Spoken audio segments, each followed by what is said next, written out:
Hello everyone, कैसे हैं आप सब। उम्मीद करती हूँ आप सब अच्छे होंगे और जो आपकी अब तक जितनी भी क्लासेस हुई हैं वो सब आपने कर ली होंगी। तो आज की क्लास क्या है अपनी, natural vegetation and wild life यानी प्राकृतिक वनस्पति और वन्य जीव के बारे में हम आज पढ़ेंगे। टॉपिक्स कौन कौन से पढ़ेंगे हम, इंट्रोडक्शन पढ़ेंगे सबसे पहले, फैक्टर्स देखेंगे बायोडाइवर्सिटी के यानी जैव विविधता के, ऊंचा वज रिलीफ के बारे में देखेंगे, जलवायु देखेंगे अपनी क्लाइमेट के बारे में, ठीक है, पारिस्थितिक तंत्र, वनों का महत्व, वनस्पति के प्रकार देखेंगे, उष्णकटिबंधीय सदाबहार वन देखेंगे, उष्णकटिबंधीय पर्णपाती वन, उष्णकटिबंधीय कांटेदार वन और झाड़ियाँ, ठीक है, पर्वतीय वन, मैंग्रोव वन, वन्य जीव, वनस्पति और जीवों का संरक्षण और सरकारी कदम कि गवर्नमेंट ने क्या क्या स्टेप्स उठाए हैं उन सभी के बारे में हम जानेंगे। तो इंट्रोडक्शन से स्टार्ट करते हैं, ठीक है। क्या कहना, दुनिया के 12 मेगा जैव विविधता वाले देशों में से एक है जो अपना इंडिया है ना, वो 12 मेगा जैव विविधता वाले देशों में से क्या है, एक है। भारत लगभग 47,000 पादप प्रजातियों के साथ दुनिया में 10वें स्थान पर और पादप विविधता में एशिया में चौथे स्थान पर है। तो ऐसा पूछा जा सकता है कि भारत लगभग, ठीक है, इंडिया कितना ऑक्यूपाई करता है प्लांट स्पेसिस में, तो 10th प्लेस है, ठीक है, 10वां स्थान है। और एशिया में पूछ लिया जाए प्लांट डाइवर्सिटी में तो हम क्या बोलेंगे, 4th, ठीक है, चौथा स्थान है। फिर बात करते हैं, भारत में 15,000 फूलदार पौधे हैं। कितने हैं, 15,000 क्या है, फूलदार पौधे हैं, जो दुनिया के कुल फूलदार पौधों की संख्या का 6% है। जितने भी हमारे टोटल हैं उनका क्या है, पौधों की संख्या का कितना है, 6%, ठीक है, कितना है दुनिया में, 6%। भारत में लगभग 90,000 पशु प्रजातियां और मीठे और समुद्री जल में मछलियों की एक समृद्ध विविधता भी यानी क्या पाई जाती है, एक बायोडाइवर्सिटी पाई जाती है, ठीक है। समुद्र में जो जल होता है उसमें क्या मछलियों की और पशु प्रजातियों की भी क्या पाई जाती है, विविधता पाई जाती है। A plant community which has grown naturally without human aid is called natural vegetation. एक वनस्पति समुदाय जो मानव सहायता के बिना स्वाभाविक रूप से विकसित हुआ है तो उसे क्या बोलेंगे हम, नेचुरल वेजिटेशन यानी प्राकृतिक वनस्पति। यानी कोई एक प्लांट कम्युनिटी, ठीक है, वो नेचुरली क्या हुई हो, ग्रो हुई हो बिना किसकी, मानव की हेल्प से, तो उसे हम क्या बोलेंगे, नेचुरल वेजिटेशन, ठीक है। डेफिनेशन भी पूछी जा सकती है आपसे। Natural vegetation that has been left undisturbed by humans for a long time is called virgin vegetation. प्राकृतिक वनस्पति जिसे लंबे समय तक मनुष्य द्वारा अछूता छोड़ दिया गया उसे हम क्या बोलेंगे, कुंवारी वनस्पति कहा जाता है, ठीक है। वनस्पति का प्रयोग किसी विशेष क्षेत्र या काल के पौधों को दर्शाने के लिए किया जाता है। जो अपनी वेजिटेशन है उसका उपयोग जो है वो किसी विशेष क्षेत्र या फिर जो काल के पौधों को मतलब दर्शाने के लिए किया जाता है। और जीव जंतु किसी विशेष क्षेत्र या काल के जानवरों की प्रजातियों को दर्शाते हैं। जो अपने जीव जंतु होते हैं ना वो किसी क्षेत्र या फिर काल के जानवरों के लिए क्या है, जो प्रजातियां होती हैं उनको दर्शाते हैं। वनस्पति और जीव जंतु जगत किसी विशेष क्षेत्र या काल की जैव विविधता का निर्माण करते हैं। Relief, climate and ecosystem are 3 factors for biodiversity, ठीक है। रिलीफ यानी जो अपना ऊंचावच है, क्लाइमेट अपनी जलवायु, ठीक है, इकोसिस्टम अपना पारिस्थितिक तंत्र, जैव विविधता के क्या है, ये 3 कारक हैं, ठीक है। बात करें अगर रिलीफ की अपने ऊंचा वच की तो सबसे पहले आएगा लैंड यानी भूमि। भूमि की प्राकृतिक वनस्पति के प्रकार को भूमि क्या करती है, जो अपनी प्राकृतिक वनस्पति है उसके प्रकार को क्या करेगी, प्रभावित करेगी। जो उपजाऊ भूमि होती है ना वो कृषि के लिए क्या होती है, अनुकूल होती है, मतलब यूजफुल होती है, ठीक है। जबकि उबड़ खाबड़ इलाकों में घास के मैदान और वन्य क्षेत्र होते हैं जो वो विभिन्न प्रकार के वन्य जीव को आश्रय देते हैं। जो उबड़ खाबड़ एरिया होते हैं ना, तो वो क्या करते हैं, और जैसे घास के मैदान के इलाके हो गए, तो वो विभिन्न प्रकार की जो वन्य जीव है उसको उसके लिए क्या होते हैं, आश्रय का काम करते हैं। ठीक है, फिर बात करते हैं, सबसे पहले हमने बात की लैंड यानी अपनी भूमि के बारे में। अब बात करते हैं हम अपनी सोयल यानी मिट्टी के बारे में। Different type of soil provide basis of different type of vegetation. विभिन्न प्रकार की जो मिट्टियां हैं वो विभिन्न प्रकार के वनस्पतियों के क्या है, आधार प्रदान करती है। रेगिस्तान की रेतीली मिट्टी कैक्टस और कटीली झाड़ियों को पोषित करती है। जो रेगिस्तान की रेतीली मिट्टी होती है ना, वो कैक्टस और जो कांटे वाली झाड़ियाँ होती हैं वो क्या करती है, पोषित करती है। और जबकि गीली दलदली और डेल्टाई मिट्टी होती है ना, वो मैंग्रोव और डेल्टाई वनस्पतियों को पोषित करती है। ये लाइन भी आप याद रखना। जितने भी जो अपनी विभिन्न प्रकार की मिट्टी पाई जाती है, ठीक है, विभिन्न प्रकार की वनस्पतियों में क्या करती है, वो आधार प्रदान करती है उन्हें। ठीक है, फिर अगर पूछ लिया जाए जैसे रेगिस्तान की रेतीली मिट्टी किस लिए, कैक्टस और कटीली झाड़ियों को पोषित करती है, जबकि गीली और दलदली डेल्टाई मिट्टी मैंग्रोव और डेल्टाई वनस्पतियों को पोषित करती है। ठीक है, कुछ गहराई वाली पहाड़ियाँ ढलानों पर संस्वाकार वृक्ष पाए जाते हैं। कैसे, कोनिकल शेप के क्या पाए जाते हैं, पेड़ पाए जाते हैं यानी वृक्ष पाए जाते हैं।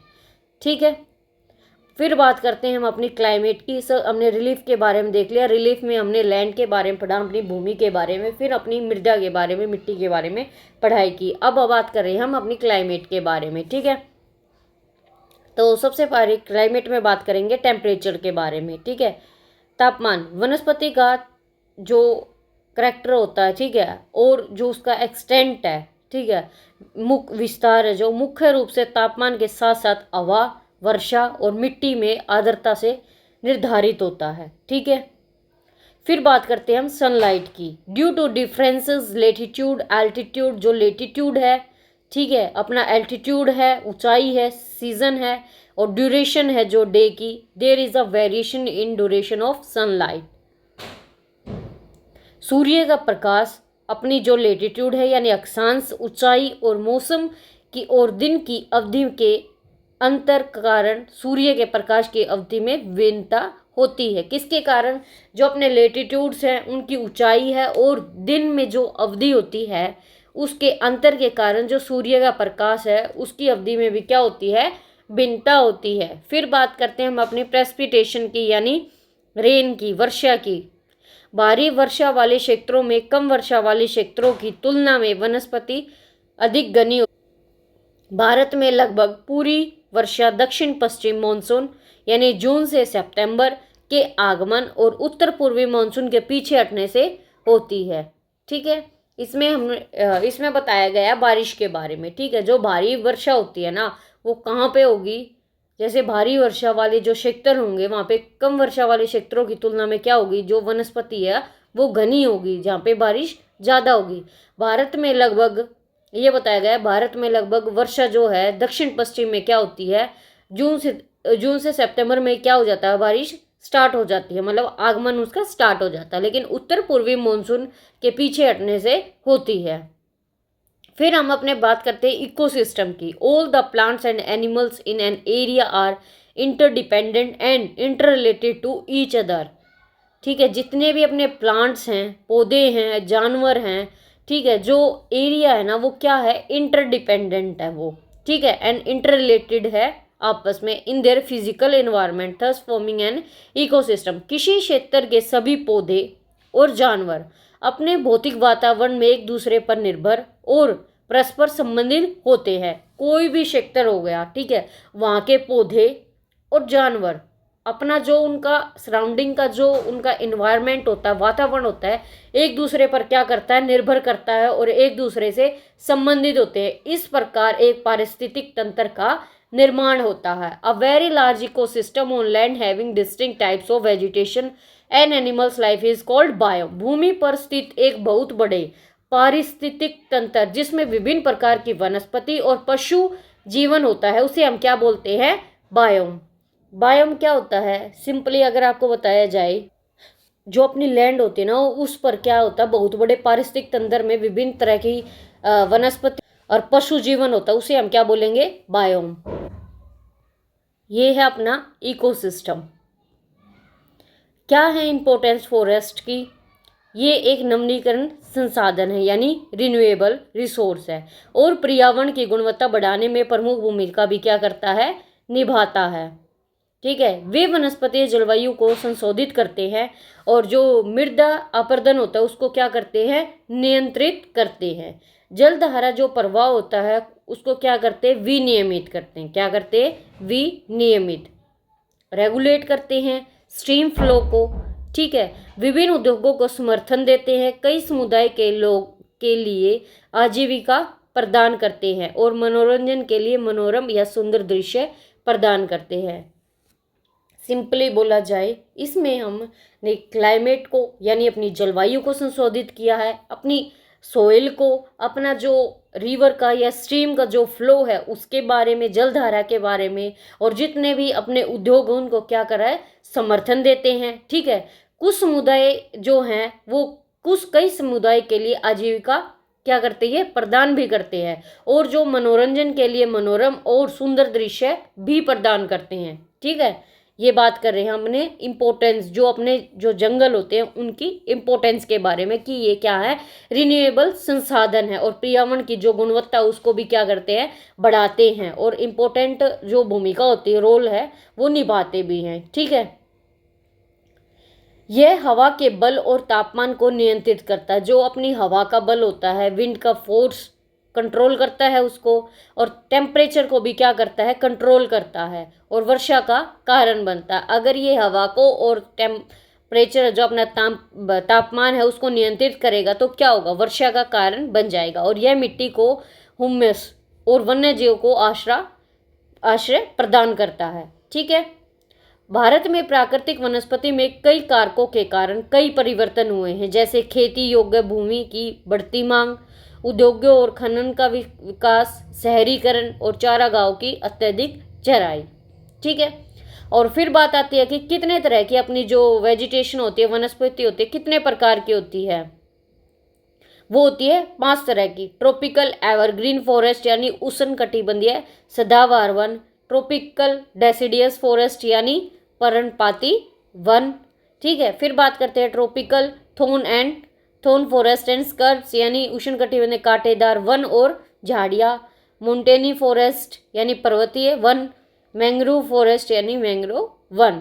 ठीक है, सबसे पहले अगर बात करें हम सबसे पहले बात करेंगे ट्रॉपिकल एवरग्रीन फॉरेस्ट के, उष्णकटिबंधीय सदाबहार वन की बात करें तो ये वन पश्चिमी घाट के भारी वर्षा वाले क्षेत्रों और लक्षद्वीप, अंडमान और निकोबार द्वीप समूह, असम के ऊपरी हिस्सों और तमिलनाडु तट तक ही क्या रहते हैं, सीमित रहते हैं। मतलब यहाँ तक ही रहता है इनका कंट्रोल।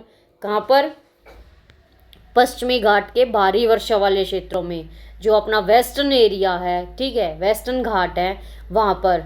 ठीक है, और जो अपने आइलैंड हैं, लक्षद्वीप, अंडमान निकोबार, ठीक है, उनका जो ऊपरी हिस्सा है, जैसे तमिलनाडु तट के समीप जो स्थित है वो। ठीक है, असम एंड तमिलनाडु, ये हैं अपने ट्रॉपिकल एवरग्रीन फॉरेस्ट, जो हमेशा क्या रहते, हरे भरे, तभी ने एवरग्रीन फॉरेस्ट। वे छोटे शुष्क मौसम के साथ 20 सेंटीमीटर वर्षा वाले क्षेत्र में उगते हैं। ये कब ग्रो करते हैं, जब 200 सेंटीमीटर से क्या हो, वर्षा हो, dry season, short dry season. पेड़ 60 मीटर या उससे भी अधिक ऊंचाई तक पहुंचते हैं। इसमें जो अपने वृक्ष हैं, ट्रीज हैं, वो 60 मीटर या उससे भी अधिक ऊंचाई पर क्या होते हैं, लंबे जाते हैं, पहुंचते हैं। ठीक है, इन वनों में सभी प्रकार की समृद्ध वनस्पतियां हैं, पेड़, झाड़ियाँ और लताएं, जो इसे बहुस्तरीय संरचना प्रदान करती है, क्योंकि यह क्षेत्र जो है वर्ष भर गर्म और आर्द्र रहता है, यानी वार्म एंड वेट, सालाना क्या रहता है, वार्म और वेट। ठीक है, जंगल साल भर क्या रहते हैं, हरे भरे दिखाई देते हैं, क्योंकि पेड़ों के पत्ते गिरने का कोई निश्चित समय नहीं होता। इस जंगल के व्यावसायिक रूप से महत्वपूर्ण पेड़ कौन से हैं, आबनूस, महोगनी, शीशम, रबड़ और सिनकोना। यह आप याद रखना कि जो ट्रॉपिकल एवरग्रीन फॉरेस्ट में हम पेड़ों के बारे में, उसमें जो सबसे इम्पोर्टेंट है, जैसे कौन कौन से हैं, आबनूस, ठीक है, मोहोगनी, ठीक है, सीसम, रबड़ और सिनकोना, ठीक है। ये यहाँ पे आपसे मैच द फॉलोइंग में क्वेश्चन पूछे जाएंगे। इन जंगलों में पाए जाने वाले आम जानवर कौन से होते हैं? हाथी, बंदर, लीमर और हिरन। पक्षी, ये तो हैं जानवर, ये पक्षी कौन से होंगे? चमगादड़, स्लाथ, बिच्छू, घोंगे, बहु भी बहुयातायात में पाए जाते हैं। बहुत ज़्यादा मात्रा में क्या है, ये पाए जाते हैं। तो आप इन्हें भी याद रखना कि हाँ, जो जानवर होते हैं वो कौन से, और जो पक्षी होते हैं वो कौन से पाए जाते हैं, और जो वृक्ष होते हैं वो कौन से पाए जाते हैं। हमने पढ़ लिया अपने एवरग्रीन फॉरेस्ट के बारे में। अब पढ़ेंगे उष्णकटिबंधीय पर्णपाती वन के बारे में। ये जो है बहुत ज़्यादा फैले हुए हैं, बहुत विस्तृत वन है, ठीक है। इन्हें मानसून वन भी कहा जाता है, और ये 200 सेंटीमीटर से 70 सेंटीमीटर के बीच वर्षा वाले क्षेत्रों में फैले हुए हैं। जहाँ पर क्या होती है, 200 से लेकर 70 सेंटीमीटर की जहाँ पे वर्षा होगी तो ये वहाँ पर क्या होंगे, आपको मिलेंगे। ये है अपने डेसिडियस फॉरेस्ट। इस प्रकार के वन के जो पेड़ होते हैं वो शुष्क गर्मियों में लगभग 6 से 8 सप्ताह तक क्या रहते हैं, पत्ते गिरते रहते हैं। 6 से 8 सप्ताह तक इसमें क्या रहेगा कि जो पत्ते हैं वो गिरते रहेंगे, ठीक है, 8 वीक्स तक। इन वनों को आगे 2 प्रकारों में हमने विभाजित किया है, एक नम और एक शुष्क पर्णपाती, ठीक है। मोइस्ट, डेसिडियस, आर्द्र पर्णपाती 200 से 100 सेंटीमीटर वर्षा वाले क्षेत्रों में पाए जाते हैं। जो आर्द्र होते हैं वो 200 से 100 सेंटीमीटर वाले क्षेत्रों में क्या करेंगे, पाए जाएंगे, जहाँ पर बारिश होती है, ठीक है। यह मुख्य देश के पूर्वी भाग, कहाँ पर, पूर्वी भाग में, और पूर्वोत्तर राज्य हिमालय की तलहटी, झारखंड, पश्चिम उड़ीसा, छत्तीसगढ़ और पश्चिमी घाट के जो ईस्टर्न घाट है वो पूर्वी ढलानों पर पाए जाएंगे, ठीक है।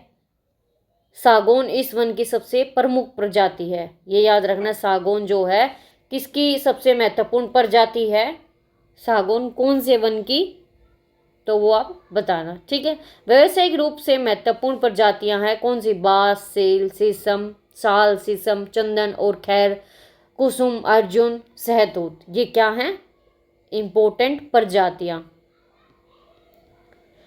वो बात करी हमने मोइस्ट की, अब बात करेंगे हम ड्राई की, यानी शुष्क पर्णपाती। 100 सेंटीमीटर से 70 सेंटीमीटर, वो कितनी थी, 200 से 100 सेंटीमीटर, ये कितनी है, 100 से 70 सेंटीमीटर, विच जहाँ पर बारिश होती है वहाँ पर पाए जाते हैं। वो पाई जा रही थी अपने ईस्टर्न वाले पार्ट में, यानी ईस्ट एरिया में ये पाई जाती है प्रायद्वीप के पठार यानी पेनिनसुलर प्लेटू के पास, के अधिक वर्षा वाले भागों में पाई जाती है, जैसे बिहार, उत्तर प्रदेश, मैदानी इलाकों में मौजूद है। यहाँ खुले क्षेत्र हैं जिनमें सागौन, साल, पीपल, नीम उगते हैं। इस क्षेत्र का एक बड़ा हिस्सा खेती के लिए साफ कर दिया गया है और कुछ भागों का उपयोग चराई के लिए किया जाता है। यहाँ पाए जाने वाले सामान्य जानवर कौन से होंगे? शेर, बाघ, सूअर, हिरन और हाथी। साथ ही पक्षी कौन से होंगे? छिपकलियाँ, सांप, कछुए, विशाल विविधता में यहाँ क्या पाई जाते हैं। ये चीज़ें आपको याद रखनी है कि जो पेड़ होते हैं वो कौन कौन से पाए जाते हैं, और जानवर होते हैं वो, ठीक है, और पक्षी भी, अगर पक्षी दिए तो पक्षी भी। ट्रॉपिकल थॉर्न फॉरेस्ट एंड स्कर्ब्स यानी उष्णकटिबंधीय कांटेदार जंगल और झाड़ियाँ। 70 सेंटीमीटर से कम वर्षा वाले क्षेत्र, ठीक है। प्राकृतिक वनस्पति में कांटेदार पेड़ और झाड़ियाँ शामिल है। बबूल, ताड़, यूफोर्बिया और कैक्टस मुख्य क्या है इसकी वनस्पति प्रजातियां हैं, ठीक है। ये अपने क्या है, ट्रॉपिकल थॉर्न फॉरेस्ट, स्कर्ब्स। पेड़ बिखरे हुए होते हैं और उनकी जड़ें जो होती हैं वो लंबी होती हैं, और जो नमी पाने के लिए मिट्टी में क्या करती हैं, वो डीप तक चली जाती है, यानी गहराई तक चली जाती है। पानी बचाने के लिए तने रसीले होते हैं। वाष्पीकरण यानी जो इवेपोरेशन होता है कम करने के लिए पत्तियां ज़्यादातर क्या हो जाती है, मोटी और छोटी। कॉमन एनिमल्स कौन कौन से हैं? चूहे, खरगोश, लोमड़ी, भेड़िया, बाघ, शेर, जंगली गधा, घोड़े और ऊंट हैं।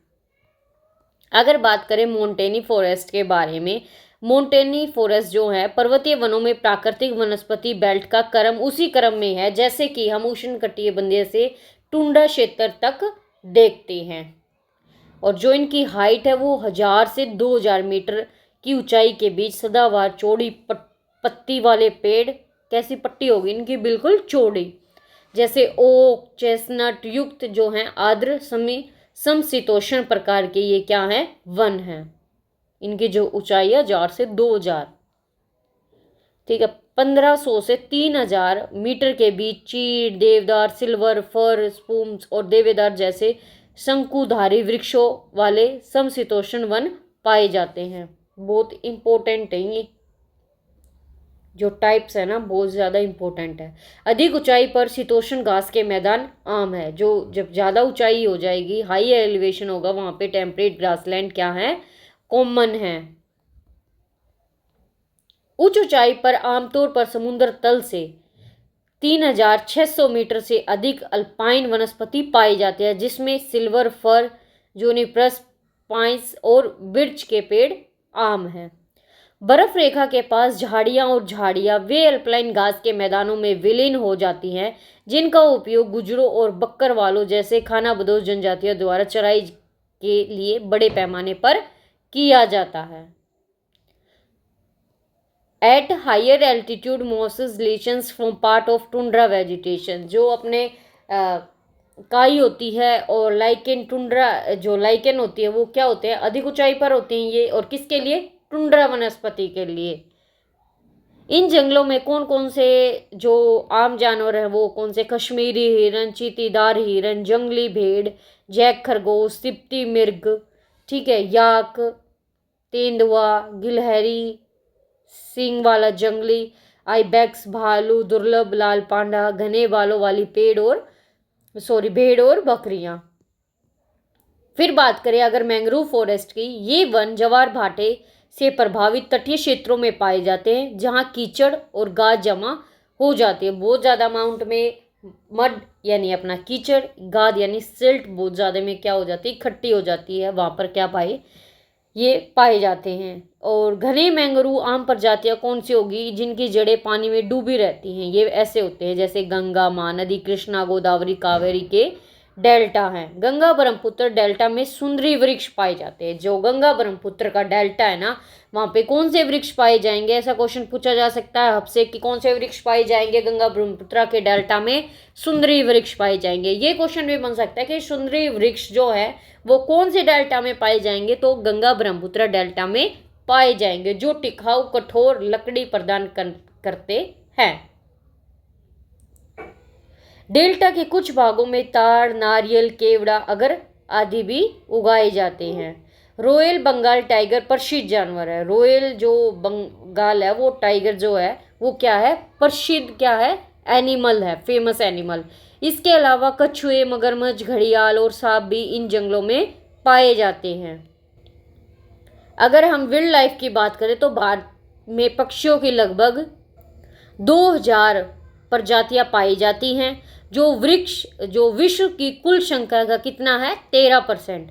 और जो मछलियां हैं वो कितनी पाई जाती हैं, 2546 प्रजातियां हैं। और जो विश्व में जो इनका पशुधन का लगभग कितना है, 12% हिस्सा है। इसके अलावा जो विश्व के उभयचरों हैं, सिरसिरपों हैं, स्तनधारियों हैं, उनका कितना है, 5 से 8% हिस्सा ही क्या है, पाया जाता है। जो अपने रेप्टाइल्स हैं, मैमल्स हैं, उनका कितना हिस्सा है, 8%, 5 से 8%। हाथी असम, कर्नाटक और केरल के गर्म आर्द्र जंगलों में पाए जाते हैं। कौन, हाथी। एक सींग वाला जो गैंडा होता है वो असम और पश्चिम बंगाल की दलदली भूमि में रहते हैं। कहाँ पर रहते हैं, दलदली भूमि में रहते हैं। कच्छ का जो रन है जंगली गधों का निवास स्थान है। और थार रेगिस्तान में क्या पाए जाते हैं, ऊंट। थार डेजर्ट में ऊंट पाए जाते हैं। रन के कच्छ में जंगली गधे पाए जाते हैं। भारतीय बाइसन, नीलगाय जो नीला बैल होता है, चौसंगिया, 4 सींग वाला मृग, हिरन और हिरन की विभिन्न जो प्रजातियां होती है भारत में पाए जाने वाले कुछ अन्य जानवर। भारत दुनिया का एकमात्र ऐसा देश है जहां बाघ और शेर दोनों पाए जाते हैं। गुजरात का जो गिर वन है वहाँ पे शेर की जो है प्राकृतिक आवास है। और जबकि बाघ जो है वो कहाँ पर है, मध्य प्रदेश के जंगलों में, पश्चिम बंगाल के सुंदरबन और हिमालय क्षेत्रों में पाए जाते हैं।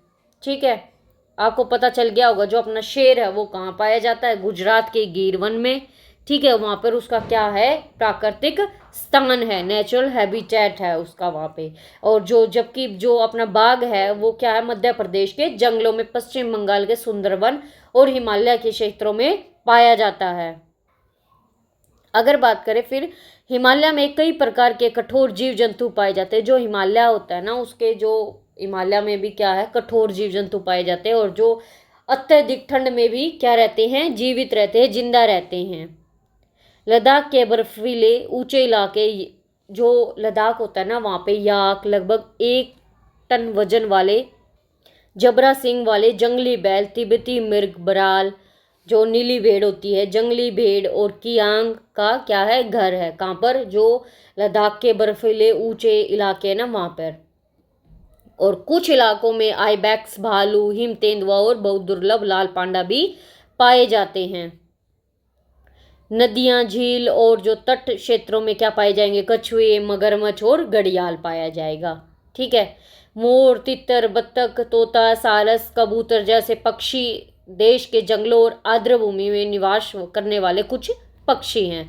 अगर हम बात करें कंजर्वेशन फ्लोरा और फौना की, तो मनुष्य द्वारा पौधों और पशु संसाधनों के अत्यधिक दोहन ने पारिस्थितिक तंत्र को क्या कर दिया, ये अस्त व्यस्त कर दिया, यानी खराब कर दिया। लगभग 1300 जो पौधों की प्रजातियां है वो संकटग्रस्त है, यानी वो डिस्टर्ब्ड हो रखी है। ठीक है, और जो 20 प्रजातियां हैं वो क्या हो चुकी हैं, वो विलुप्त हो चुकी हैं, यानी वो खत्म हो चुके हैं। इसके अलावा कुछ पशु भी क्या हैं, संकटग्रस्त है, और कुछ विलुप्त भी हो चुके हैं। मतलब इसमें ऐसा बताया गया है, कुछ पौधे ऐसे हैं जो बिल्कुल भी नहीं हैं, और जो हैं वो क्या है, संकट में हैं।